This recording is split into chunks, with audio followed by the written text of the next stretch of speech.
You're watching News 25. Local coverage you can count on. News 25 is brought to you by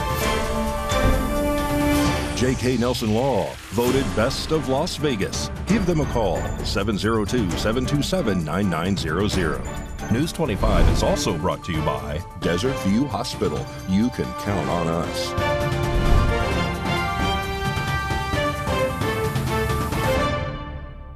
Good evening, and thank you for joining us here on News 25 and Ace Country Radio, and now streaming at KPVM.TV. I'm Chris Palermo on this Wednesday, February 14th, Valentine's Day. Here's what's happening. At around noon today, the Nye County deputies were dispatched to the Wine Ridge RV Park for an alleged hostage situation. According to witnesses who know the two involved, a woman's adult son allegedly held a knife to his mother's neck. It was stated that the son has not taken his medication for PTSD and bipolar disorder. The mother was let go by the suspect, who was thought to have fled the area. Deputies did a sweep of the RV park with K-9 units searching for the suspect, who eventually surrendered himself to officers. It is unclear the cause of the incident at this time. After he surrendered, the suspect was taken to Nye County Detention Center. News 25 will have more on this story as it develops. And just before noon today, North Las Vegas Police Department responded to a call of service of a man that has been found unresponsive at an apartment complex in the area of the 1000 block of East Carey Avenue. Medics on scene pronounced the man dead. Nearby schools have been placed on a brief lockdown, which was lifted at 11:55 a.m. No further information is being released, and News 25 will update you as this story develops. Some other news today: a shooting happened today at a parade meant to celebrate the Kansas City Chiefs winning the Super Bowl 58. And RJ Camacho has this story. During the parade to celebrate the Kansas City Chiefs winning Super Bowl 58, a shooting occurred that resulted in the death of one and left 15 others injured in Kansas City. The exact number of victims that suffered gunshot wounds is currently unknown, according to Kansas City Police Chief Stacey Graves. However, Chief Graves also stated that she believed none of the victims were children. Chief Graves went on to state that, "I'm angry at what happened today. The people that came to this celebration should expect a safe environment. Officers ran toward danger to keep everyone safe." Additionally, Chief Graves added that fans may have been involved in the apprehension of the shooting suspect, who has yet to be identified. Currently, the Kansas City Police is still investigating the matter. And a man in Las Vegas is arrested after he reportedly communicated a bomb threat to a bank teller. On February 6th, a man was arrested in Las Vegas for allegedly passing a bomb threat to a bank teller. According to the arrest report, Wayne Holland first attempted to withdraw money from an EBT card. When the bank teller told him that that wasn't possible, Holland allegedly wrote on a piece of paper that he gave to the teller stating that, "I have a boom in my backpack. If you call the cops, I'll detonate it. I want the $1,000 in a bag." After the alleged bomb threat was given to the teller, they alerted the other bank employees and activated a panic alarm. According to the arrest report, Holland insisted that he was just playing and then proceeded to leave the bank. Later, a Las Vegas Metropolitan Police Department officer located Holland and had stopped him. Holland had claimed that he was joking with the teller and that he, quote, couldn't be arrested if he was joking. However, according to police, Holland has had a history of arrests for theft, robbery, and threats. He was arrested and booked into the Clark County Detention Center under the charges of communicating a bomb threat and attempted robbery. And Nevada Senator Jackie Rosen votes on a bill that will bring aid to a multitude of nations. News 25 has more on this story. On February 13th, Nevada Senator Jackie Rosen helped to pass a bipartisan legislation that would provide aid to Ukraine and Israel, support Taiwan, and send humanitarian assistance to help civilians in Gaza. This legislation additionally includes the Fend Off Fentanyl Act, which will have the president aid in the fight against the fentanyl crisis by requiring them to sanction international drug trafficking rings, crack down on fentanyl-related money laundering, and declare that fentanyl trafficking is a national emergency. Declaring fentanyl trafficking as a national emergency opens up federal resources to tackle the issue. As for what the bill provides, the bill does as follows. $14.1 billion will be spent on defensive assistance support for Israel and help Israel reestablish territorial security and deterrence. Additionally, briefings to Congress on the status and welfare of hostages being held by Hamas in Gaza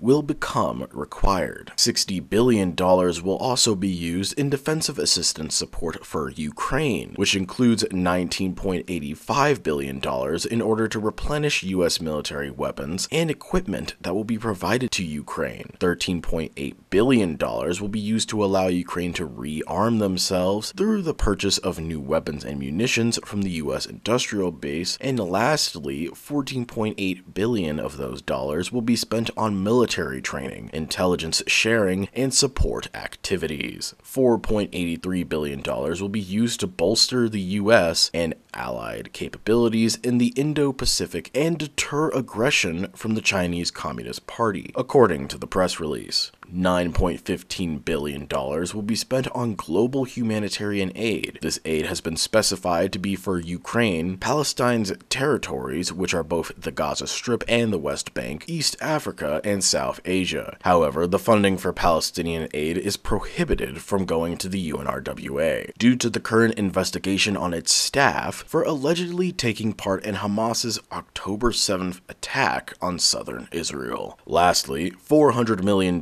will be used for the nonprofit security grant program in order to protect religious institutions from attacks due to a rise in anti-Semitism.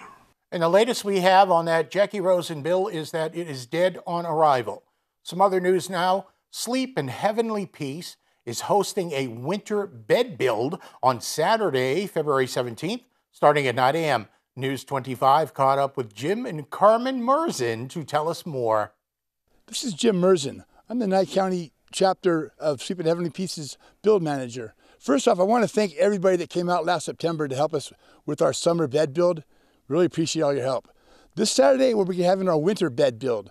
We're going to have it at the same location, 2731 South Wood Chips here in Pahrump. We're going to start at 9 o'clock, probably till 1 or 2 in the afternoon.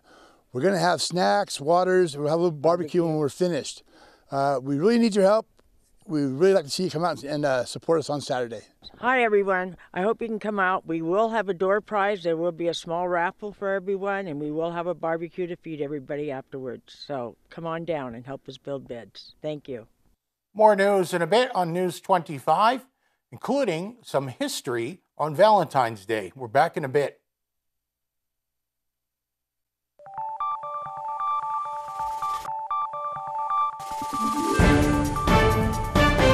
You're watching News 25. Local coverage you can count on. Welcome back to News 25. A local man is arrested after he reportedly strangled a woman for 36 minutes. On February 11th, Nye County Sheriff's Office deputies were dispatched in reference to the reporting party, stating that a man by the name of Christian Aguilar had tried to kill her. Upon arrival, officers reported different marks and bruises around the reporting party's neck and face. On that day, Christian Aguilar was arrested for domestic battery with strangulation. However, the next day, officers continued investigating the incident and later spoke to the reporting party in depth about what happened that day. According to the declaration of arrest, Christian Aguilar was at the reporting party's house to watch the Super Bowl when he suddenly became physically aggressive, pinned the reporting party to the ground, and began to strangle her. The reporting party had stated that she had lost consciousness at one point, only to wake up and cough up blood later. She then asked Christian to stop, stating that he was going to kill her. However, Christian allegedly responded, stating that he didn't care if he did. The reporting party additionally had video footage of the incident due to a surveillance camera in the living room. According to the declaration of arrest, the surveillance footage showed Christian strangling her multiple times for approximately 36 minutes. Throughout the video, the reporting party would plead with Christian to stop, and at one point in the video, officers observed that the reporting party went limp at one point with a fluid running down her cheek. Officers also reported that, while speaking to the reporting party, they noticed multiple different bruises around her body that corroborated both her statements and what they observed in the video footage. While Christian Aguilar was originally arrested under the charge of domestic battery with strangulation, his charges were changed and he was rebooked into the Nye County Detention Center under attempted murder, false imprisonment, and first-degree kidnapping. And in sports, the Vegas Golden Knights hit a milestone. Mikey Ruhan has all the details.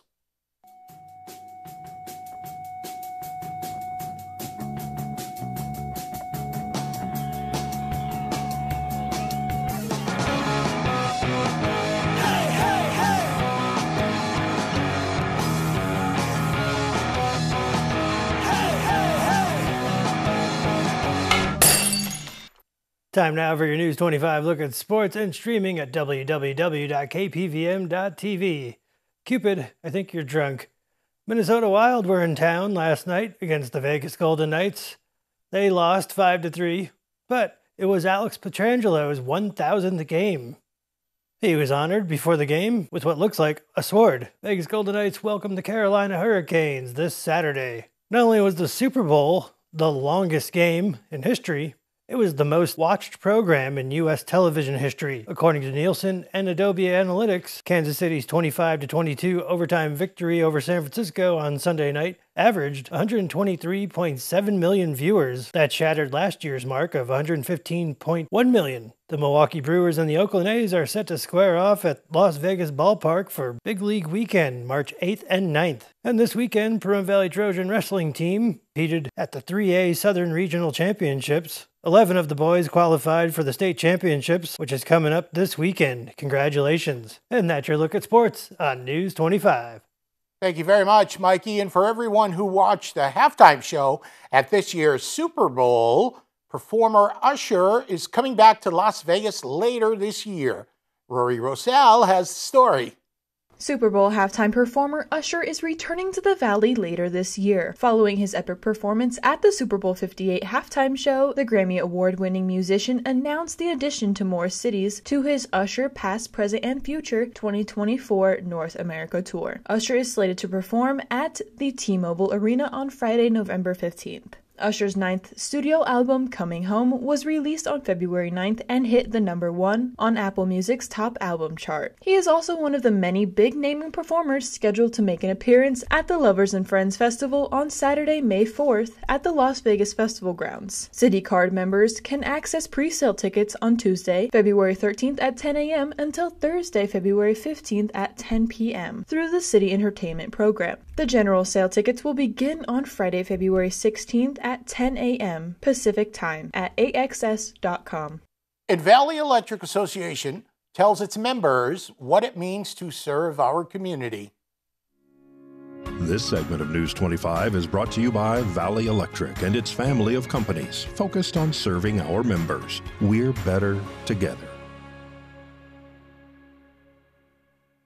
What does community mean to you? To us, it means powering the lives of the members we serve. But it's more than providing energy. In a community, neighbors look out for each other, and that's what we aim to do for you, because we're led by you, the members we serve, not by outside investors who are only looking to make a profit. This means we'll choose you and our community's best interest every time. For us, the power of community comes from the people who live here. That includes our employees and board members who live right here in our community. You'll see them at ball games, fall festival, and other local events. Whether we're investing in tomorrow's leaders through our youth programs and scholarships, helping you save energy at home, or volunteering to improve the lives of our neighbors, we're working hard to make this a better place to live and work. Valley Electric was created by the community for the community, and there's no place we would rather be. We love what we do because of members like you. Happy Valentine's Day from Valley Electric family of companies. Well, you know, today is Valentine's Day, so what is the true meaning of Valentine's Day? It originated as a Christian feast day honoring a martyr named Valentine, and through later folk traditions, it has also become a significant cultural, religious, and commercial celebration of romance and love in many regions of the world. News 25 producer David Preston presents this Valentine's Day short music video.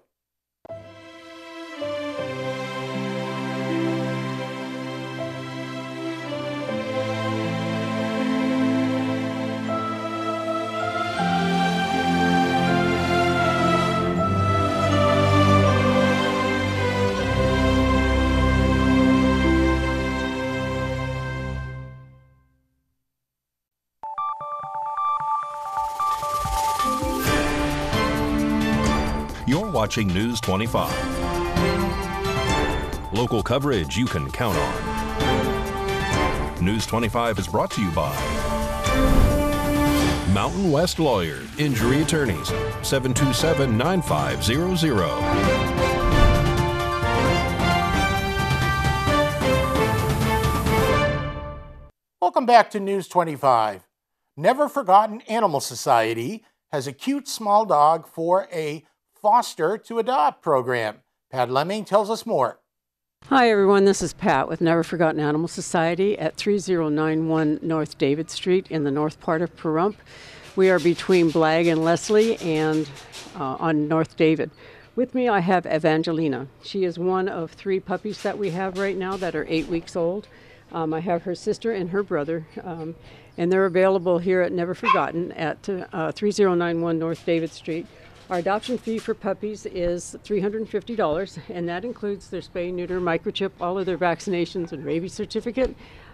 They are not old enough to be spayed or neutered yet, so we let them out on what's called a foster to adopt program, meaning that you do not own them. We still do until we can get them fixed, which is at 20 weeks. So we've got a ways to go on her. She's a very sweet, loving little girl.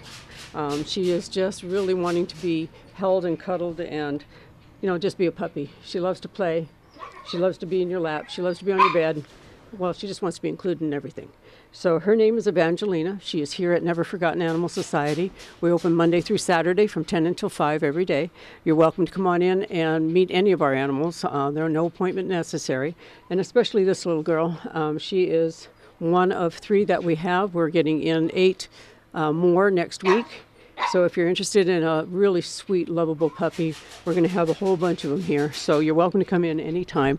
Our phone number is 775-537-8674. And again, this is Evangelina, and I have her brother and her sister, and they're available for adoption today at Never Forgotten Animal Society at 3091 North David Street. Look forward to meeting you. More news now. Fasting continues to grow in popularity. If you're unfamiliar with the diet, it's a pretty simple concept, and there are multiple ways you can do it. Registered dietitian Alex Supan with Cleveland Clinic explains. Time-restricted eating is probably the most popular type of fasting. This is keeping your eating, your calorie intake, to just one window during the day. So most people who do this try and do it within an 8-hour window. So they only allow themselves to eat within 8 hours. Periodic fasting is when people kind of look at the week as a whole and they choose one or multiple days to either not consume any calories or consume a very low calorie diet that day, like 500 calories. But are these approaches actually healthy for you? Dr. Supan says those who follow time-restricted eating may feel less hungry throughout the day, but neither promise guaranteed health benefits. Although intermittent fasting can potentially reduce insulin resistance, research on the overall health benefits has been mixed. Dr. Supin says you should also be cautious if you're trying to use intermittent fasting to lose weight. She stresses it's not a magic formula for weight loss, and you still need to follow healthy eating habits. However, it can help people stick to a schedule when it comes to eating and avoid late-night snacking. You still need a well-balanced diet. You still need to kind of be mindful of the foods you're choosing, but it can be a really beneficial rule for people when they're considering lifestyle changes. So a lot of people do like to do time-restricted eating just because it's a simple rule to follow. There's not a lot of like calculations or stress around it. Supin adds people need to talk to a dietitian or a doctor before trying intermittent fasting. That's because intermittent fasting can be dangerous for those with certain medical conditions like diabetes. News 25 WeatherCam is brought to you by Lerner and Rowe Injury Attorney's Office in Pahrump. In a wreck, need a check? Call 702-877-1500. Okay, it's the Lerner and Rowe weather cam looking right outside the studios here. Beautiful day. Fellas, listen, we're chasing daylight, but you can grab a rose bush, get a rose for your favorite Valentine. We still got a little time. Complete forecast coming up in a bit.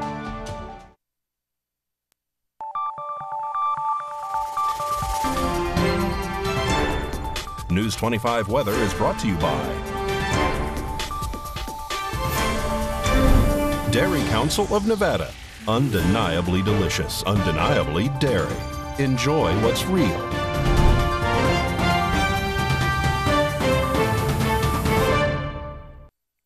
Good evening, Nevada. I'm Roy Rosell here from the Channel 25 Weather Studios and streaming everywhere at KPVM.TV.